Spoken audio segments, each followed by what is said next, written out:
টলিউডে এক অভূতপূর্ব পরিস্থিতি। মঙ্গলবার থেকে শুরু হয়েছে কর্মবিরতি, আর তার প্রভাব পড়তে চলেছে সরাসরি দর্শকদের উপর।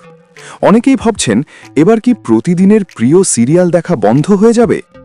ঘটনার সূত্রপাত অভিনেতা রাহুল অরুণোদয় বন্দ্যোপাধ্যায়ের মর্মান্তিক মৃত্যুকে ঘিরে। আউটডোর শুটিং চলাকালীন সমুদ্রে তলিয়ে যাওয়ার এই ঘটনায় সামনে এসছে একাধিক অসঙ্গতি। ঠিক কি হয়েছিল সেই দিন? কেন পর্যাপ্ত নিরাপত্তা ছিল না? এই প্রশ্নগুলোই এখন ঘুরছে টলিপাড়ার অন্দরমহলে। এই ঘটনার পরেই সরব হয়েছেন শিল্পীরা।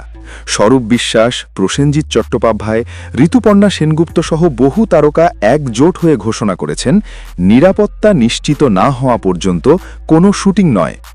অন্যদিকে দর্শকদের জন্য কিছুটা স্বস্তির খবরও রয়েছে, কারণ ধারাবাহিকগুলোর হাতে রয়েছে কয়েকদিনের রেডি এপিসোড। অর্থাৎ এই মুহূর্তে হঠাৎ করেই সম্প্রচার বন্ধ হয়ে যাবে না। কিন্তু পরিস্থিতি যদি দ্রুত না বদলায়, তাহলে খুব শিগগিরই তার প্রভাব দেখা যাবে টিভির পর্দায়।